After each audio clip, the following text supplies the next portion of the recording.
Joining me right now, former Miami Marlins president David Samson. David, good to have you here. How are you doing? Good. So is the NFL getting a little out of control on this one? Do you think Jerry Jones is making some valid points? Where do you come out? I think he's making some valid points, but doing it in a really bad way that's hurting the league and hurting himself. And he had no inkling on Tuesday. Well, guess what? The sun came up on Wednesday and Thursday. I think he's got an inkling now, but I think there's a long way to go between what the NFL is saying they'll do and what they'll really do. So you don't think he should have come out and leaked maybe some details of Roger Goodell's contract, an absurd amount of money, $50 million, and the use of the private jet and health care forever for his family? You don't think he's right to voice some of his concerns about Roger Goodell's handling of this whole crisis?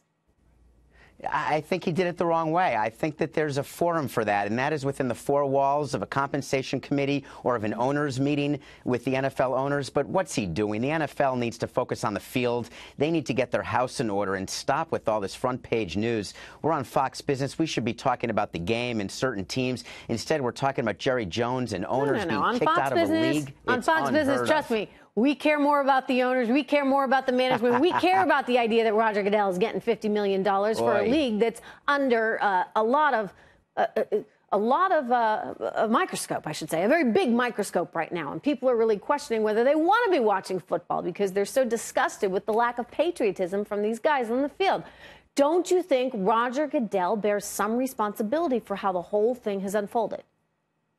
I would say he bears about 75% of the responsibility for how things are unfolding. He's in charge, and if he's looking for $50 million a year, he better get himself a little better organized in terms of what owners are saying and how they're saying it. But all these leaks, whether it's Jerry or the other owners, and the letters that he's sending to Jerry Jones, possibly making him sell the team, that's never happened, really. Donald Sterling is the only example I can think of in sports where that happened. But under the NFL Constitution, it could happen. But if owners are going to participate in such an action, they better be careful because next it could be them.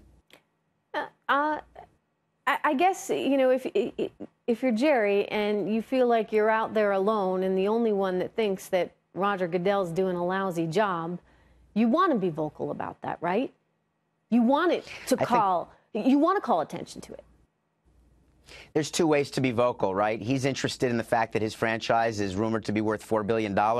He better think about how he gets vocal. But this kind of me against the world situation where it's him against 31 owners or him just against the commissioner, at some point you just have to put your head down and say, I lost this one, let's move on. It's about $1.5 million or $2 million per club to pay for the commissioner. And whether I disagree or not that any commissioner or anybody should get paid that amount, the fact is that what Jerry Jones is doing is having a huge distraction, forcing the NFL to respond with a letter like it did today. And it's bad for football. It's bad for business.